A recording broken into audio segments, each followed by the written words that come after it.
Good morning. I'm starting to get a bit frustrated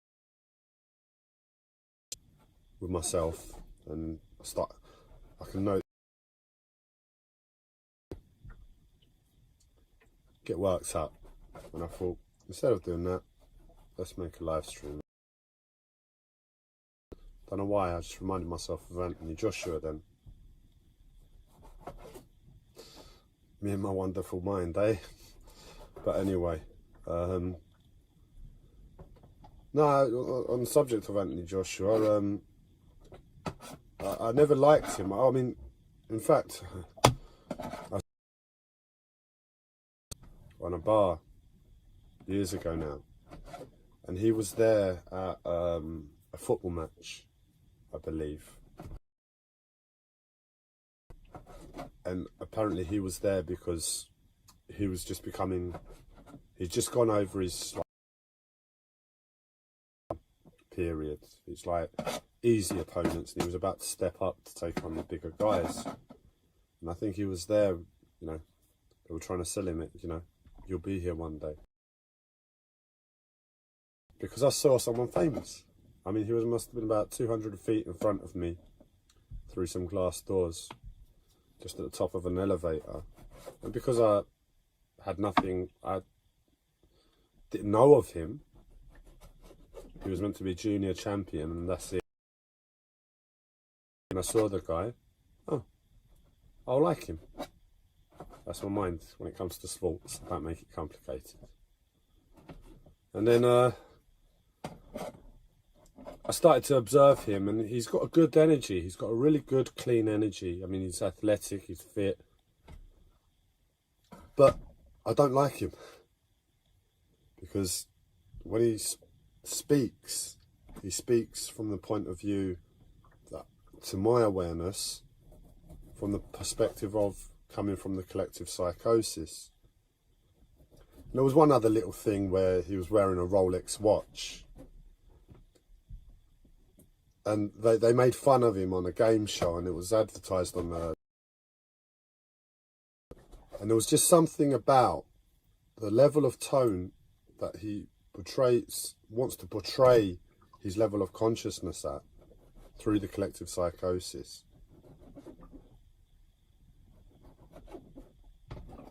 And then to hear that, well, you've got to...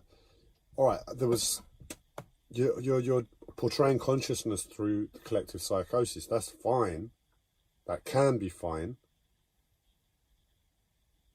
But then don't go and contradict yourself further with a Rolex watch. I mean, can't imagine any sports star that famous won't have one, but it's just, when I hear him speak, I can hear the consciousness. He's an awake guy. But unfortunately, he speaks the consciousness through the language of the collective psychosis. And I don't understand the collective psychosis. I understand it like a makeshift pill. Like, right guys, what are we going to do? We're in a bit of a pickle at the moment. I've said that a few times, pickle. We're in a bit of a pickle at the moment with planet Earth. What are we going to do?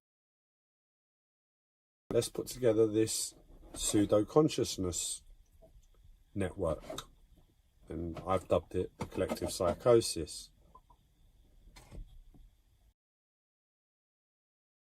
The collective psychosis. But from my perspective, there are many aspects to the collective psychosis that I don't appreciate whatsoever. And ever since that day, I stopped liking Anthony Joshua, because I felt he's contradictory. I mean, I'm one to speak about contradictory. When it was like, man, if you just sat there and said, look at my Rolex, I'd still like you. But because you came with a reference that I'm doing something good, I'm helping the world through what I'm And then I saw none of that. And I understand people find themselves into places of work. So it's not to look at the place of employment. And I don't see many people within the collective psychosis that go above and beyond. Anyway, that's why I don't like Anthony Joshua anymore. But the reason I started speaking about him is because I've seen a few clips of him online lately, and he's doing exactly what I just said. He's the way he's speaking is a little bit more aggressive. The way he's speaking, they're censored. And all of a sudden, where I saw Anthony Joshua, his clean energy and this contradiction that just couldn't quite fit into the picture, and my autism, well, my mind just had enough after a while and said, I don't like him anymore. It is no longer hypocritical. He's a multi-millionaire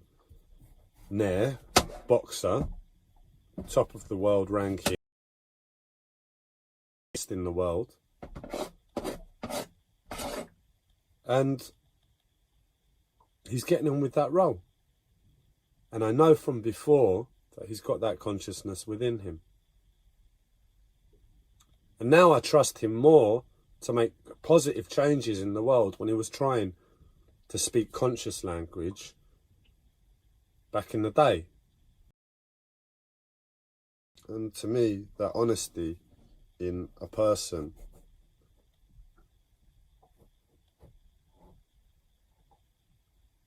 is very important, because teachings are all good, but if they don't come to a person in the right way, and I know it's happened to me many a time, we can cling to that teaching, we can hold that teaching in too high a regard, we can corrupt our nature that we don't even know of because of a teaching we've learnt that makes sense to this world. But anyway, enough of Anthony Joshua.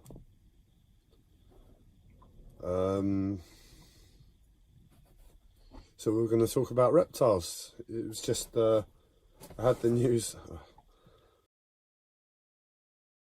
I've got nothing against the Queen. As what's it called? People in royalty, what they called the slips of mine. But basically, when it comes to royalty, I don't really mind the Queen. And that's what I was thinking about just before I started the live stream, because I've followed the work of David Icke for many years now. And David Icke, for those of you who don't know, he's a conspiracy theorist, and he talks about essentially the controlling elite, and how the controlling elite aren't just bog standard people that get together once every so often and have a massive map of the world and say, look, we're going to do this, that and the other, at least not in total, because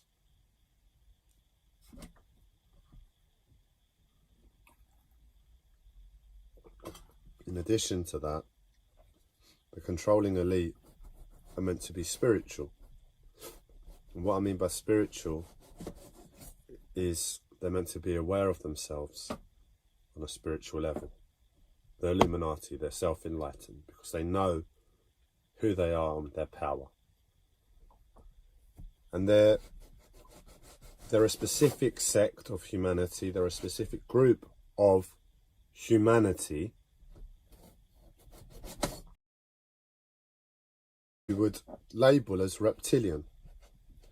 So there are many groups that make up humanity. I understand them predominantly 13 tribes that made up the human race once upon a time, and we're still under that current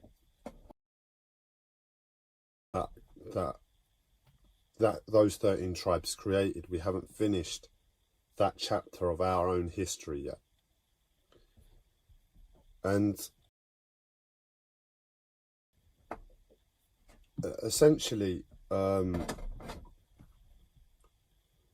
you've got different, they're almost linked to animals. A lot of them are linked to animals. So I think we've got like the Syrians, which I understand now are possibly kingdom. You've got Pleiadians who are linked to the bird kingdom. You've got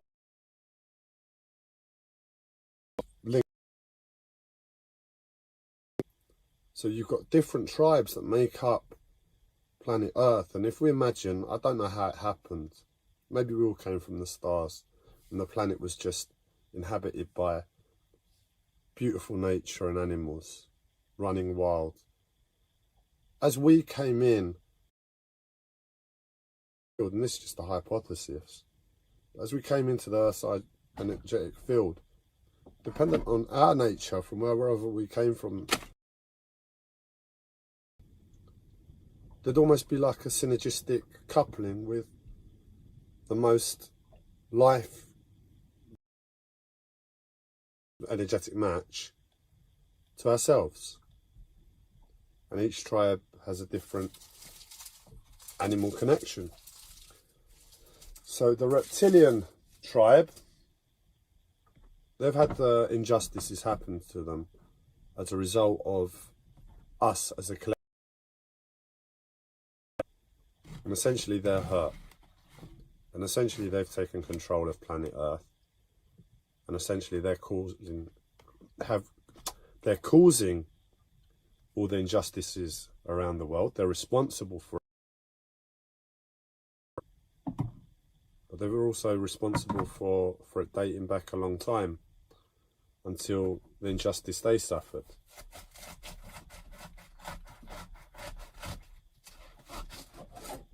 And right now, the reptilians are meant to be Illuminati, so they're awakened, they know their spiritual power, and they're meant to be able to do, I don't know this is all of them, but they're meant to be able to do weird and wonderful things, shape shift, they can flick their eyes from blinking internally from left to right. You'd have to see it to believe it. But there's some YouTube videos if you're really into scaring yourselves.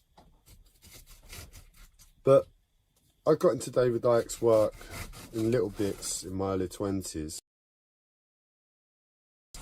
And just listening to the man, listening to his voice, listening to his message, I believed him. That's my, what would you call it? Prerogative. That's my prerogative to believe him. And wide world, it was like the Matrix for me. I was constantly worried and scared about reptilians, and I learned how to spot them. And it's not hard. You just spot the most of the time, most miserable, depressed, down energy.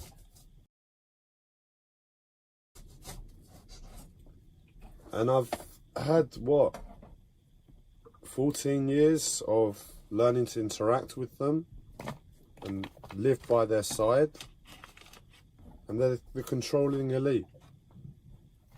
So the royal family, not just of the UK, but the royals all worldwide, are meant to be of a reptilian lineage.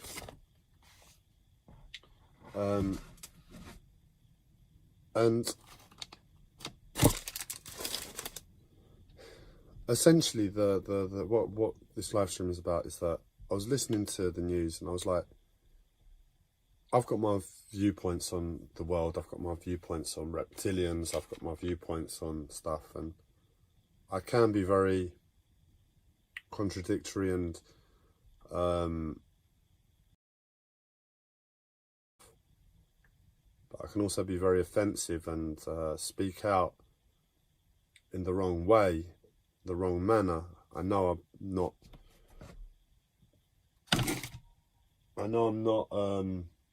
too good with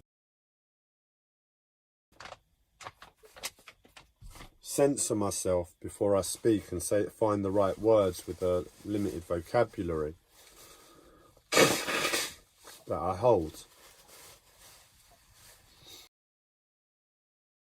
With the royal family, as I've become older, from my mid-20s, I realised it's not really appropriate to hold any negative energy towards the royal family, despite the...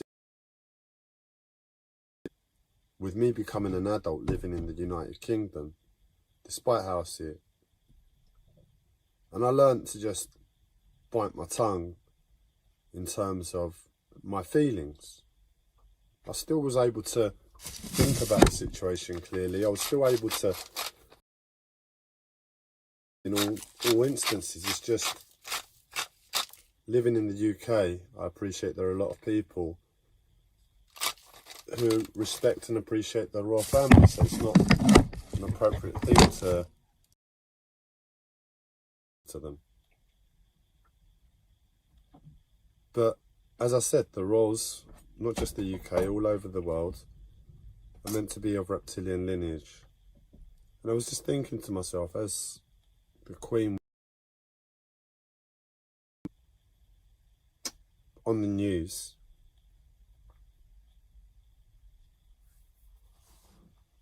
how much I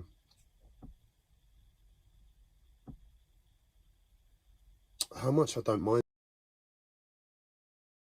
the person goes, she's not a bad person. You can, and this is what I wanted to give a crash course in, because I don't know the Queen, I don't know anybody on TV, I don't know a royal, I barely know. But in terms of just being aware of the soul of the individual and that they're still human,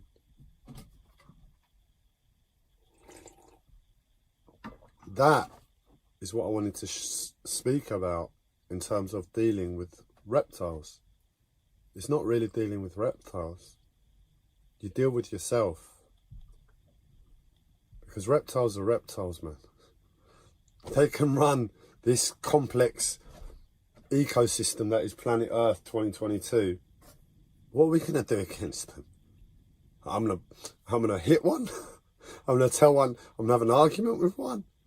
They're going to turn into a giant fire-breathing dragon and eat me alive. What am I going to do? Oh, that's not wise. So I stand there in absolute humbleness, shaking in my boots. And I learnt that from my early 20s. You stay polite. You treat them like normal human beings. And where I was really scared at first, fear's never really gone away. I'm always hesitant about them. I've always got trepidation about the situation. I just want to be away from there as quickly as possible. But what I do know is that we all have this gift of the human body. And dependent upon how we use the gift of life, it shows in our body, our face, our bone structure, our hair, our eyes, our ring.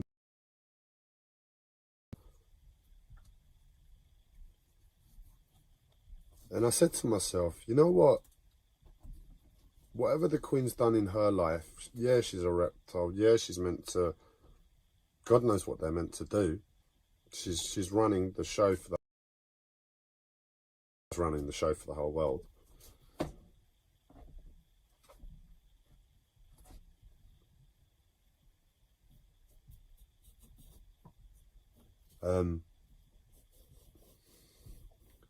It was just to realise that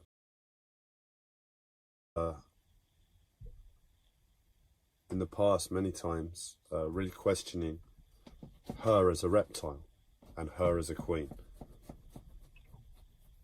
And what I see with the Queen, just like most of the time, is just like they're very clean, very simplistic application of what it must be to be a reptile within this world. Now, this isn't as I said, I mean, I feel bad talking about the Queen being a reptile, but this isn't my work. This is just information I believe. I'm sure we all believe things that we don't know to be true because we don't know everything. But anyway, that's my observation. If I really, really want to look and really want to see a reptile in her, I can see it. But if I'm just impartial with myself, I see a certain softness to her.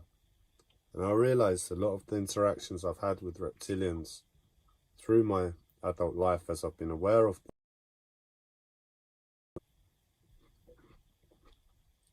you see more and more of a human,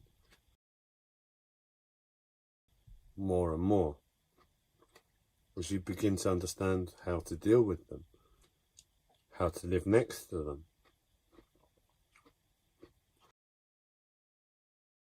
I'm sure I'm being tortured by them at present. I'm almost certain about it.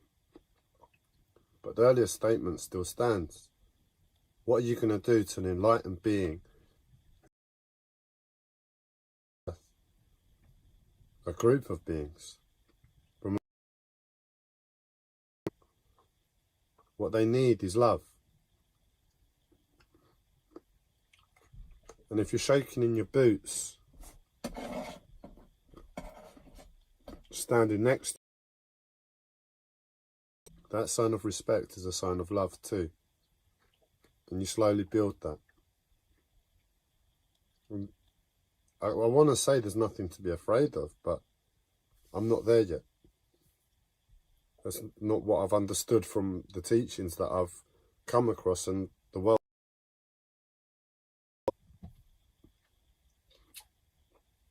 Sorry, I'm really having issues with my voice today. What it is, my autism, there's something going on with my left ear and it's been driving me insane. I can't deal with it at all. I want to chop my ear off. I'm not turning into Van Gogh. I'm not kidding, it's that bad. It's like, it's putting bass in my ears with my voice, and it's like, it's really painful to hear myself, and my mental health, I speak voices. So it's like I'm being tortured. The irony is, the speaking of voices all started happening after I saw the last reptilian. Anyway.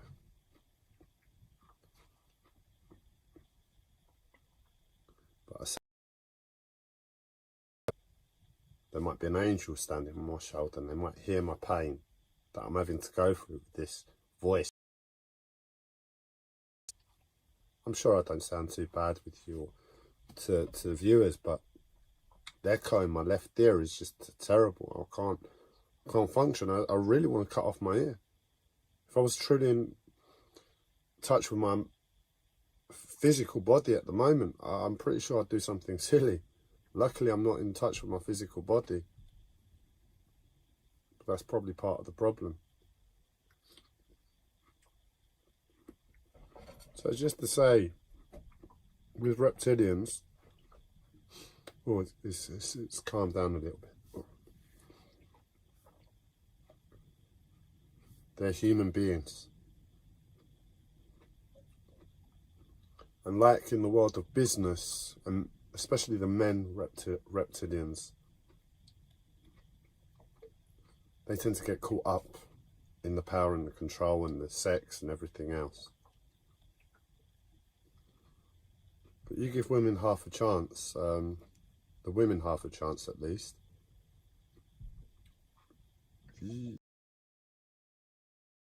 That doesn't quite make sense to them being an all-conquering spiritual tribe at war with the rest of humanity. There seems to be something else going on being applied by them, at least through the human form. As I said, I'm pretty sure I'm being tortured by them on an energetic spiritual level. what else can we do? But we're powerless. We just keep it very, very simple. Love as an emotion, as an energetic force, is 42,000 times that of anything else or anything negative. And that's a lot of energy. If we've got 8 billion people here and we started loving the reptilians that are illuminated and they feel our energy sending them love at that level,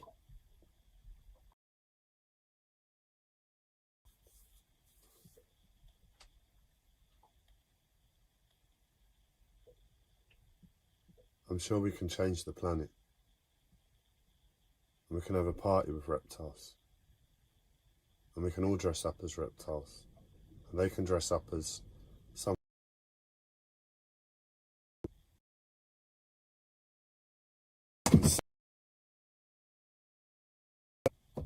Earth of the modern day, Earth and everything the current potential is for the future, and make something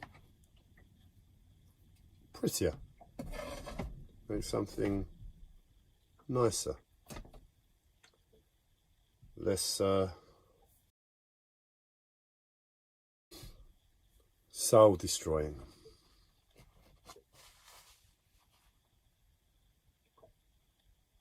If the sun comes out today, enjoy it. I'm going to spend 5 minutes to consider chopping off my hair now.